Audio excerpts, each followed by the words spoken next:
Hi everyone, it's Darlene. Welcome back for another card. Today's card I made using the Simon Says Stamp April card kit. This is the card I made first. I liked this background the best. The kit comes with several different patterns with this gold and craft cardstock. And for this card I'm going to be using the cheetah pattern in the video. It also has a stamp set called Big Birthday Wishes. It has a lot of large sentiments in it. And then for this card I used the Kiritake Gansai Tambi watercolor set. That's quite a mouthful. On the lid you can see I put samples. And I usually try to stick with colors that are next to each other on the palette. I've got a kind of a hot pinkish red, and orange, and then there's some gold at the bottom. So I'm going to pull these little palettes out and use them. I'll put them back when I'm done. Now I want to show you some of the things I created first. This one I did the watercolor, then I clear embossed some balloons on top. Actually no, I stamped it in black, then clear embossed the balloons. I didn't like it that much. This one is just black embossing with watercolor over it, and I decided that I thought the white was the best, so I went with that one. The first thing I'm going to do is take some Versamark ink, and I'm going to stamp it onto some Strathmore 90-pound watercolor paper. I'm going to emboss it with some white embossing powder, and I'll heat it to set it.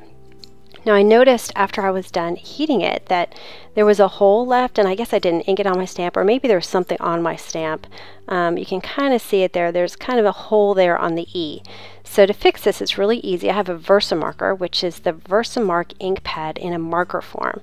So I'm just going to color that little hole with my marker, which is clear, and then I'll put some white embossing powder. You can see how it sticks to that hole, and then I'll heat to set it, and you wouldn't even know that it was there. I'm going to try to show you here. It's hard to see, but you can see in the shine that the hole is no longer there. Alright, I'm using kind of a medium-sized brush, and it's thin at the top and thicker at the bottom. And the first thing I'm going to do is cover my cardstock with water, just a wash of water, in kind of the rectangular pattern that I want the color to go to.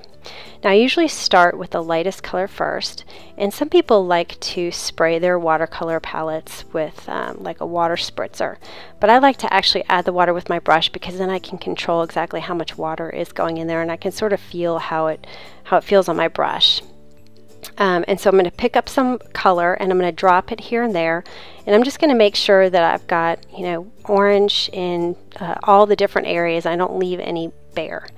And this watercolor is very creamy, and it's very vibrant. Even after it dries, it's still pretty vibrant. So once I am done with the orange, I'm going to move on to my hot pinkish red. And you can see, because I put some water down on my cardstock first, I'm just tapping the color in there, and it's spreading on its own. And I'm just going to make sure I hit all the areas in between. And at first I made it sort of smooth on the edges, and I'll go back and kind of make them a little bit more jagged.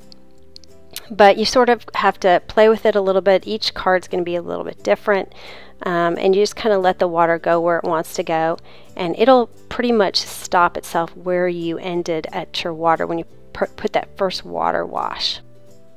Now I also find that this watercolor is a little bit more forgiving in that it kind of releases a water stain a lot easier than some of the other mediums. So you can see I'm enlarging my rectangle here, and I don't have a problem with that. The color will reactivate on my cardstock without a problem. I did have some pooling because I put a little bit too much water, so I just grabbed a tissue, and I'm just barely touching my cardstock, and I'll pull up some of the color there, but then I can just add some more. And I've got a lot of little letters in there, so I'm just going to make sure I tap all the areas underneath there to make sure that I've got color behind it, so you'll be able to read it. Now then I decided to make my rectangle a little bit larger, and then also more jagged, because I kind of smoothed out my lines and decided that didn't look as good, so I really wanted it to look a little bit more random. Okay, now I'm going to let that dry. I'm going to stamp the candles and the flames. This is Delicata Gold ink. And I'm going to cut these out. These stamps come with the set. And now I'm going to take a baby wipe when it's all dry, and I'm going to wipe the color off of the embossed areas, because some of it did get a little bit color on it. And I found that the baby wipe was a little bit too strong, and it pulled off some of the color on my cardstock. So I went with a dry tissue, and that seemed to work the best. But the nice thing is I just went back in there and added a little bit more color, and everything was fine. And now I'm going to put some splatters on there. So I'm going to grab some orange and I'm going to tap my brush very lightly with my finger on the top of my brush. And when you load up the paint on your brush, it should come off pretty easily. So I'm going to start with the orange and then I'll move in with this pinkish red. I'm going to tap that.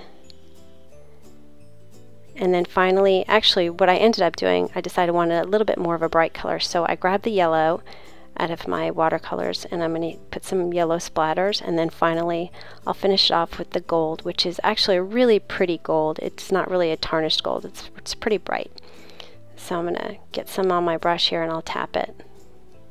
And I'm going to go ahead and leave the splatters that fell on top of the letters just because I like the look of that. So I'm going to put that off to the side to dry. And then once it's dried, I'm going to put my ATG gun right at the very edge, because sometimes your paper is going to warp. Well, it will warp when you're doing watercolor. And so by putting the adhesive right at the edge of the cardstock, you can make it really be a little bit less warped looking when you adhere it to your other pieces. And then I'm going to adhere this to a piece of Neenah Solar White cardstock, which I like to use as my card base. And it's 4 1/4 by 5 1/2 inch folded. Now to put my candles on, I decided to use glue dots. So what I'm doing is I'm taking my paper piercer and I'm folding them in half and then placing them onto my candle. And then I'll very lightly put my candle on my cardstock until I decide that it's definitely where I want it, and then I'll press down. Now for the final touch, I decided to use a Wink of Stella clear glitter pen to add some. It was already shimmery because I used the gold ink, but this just added a little bit extra shimmer. And that's the card for today. I hope you enjoyed it, and I will see you next time. Thanks for watching.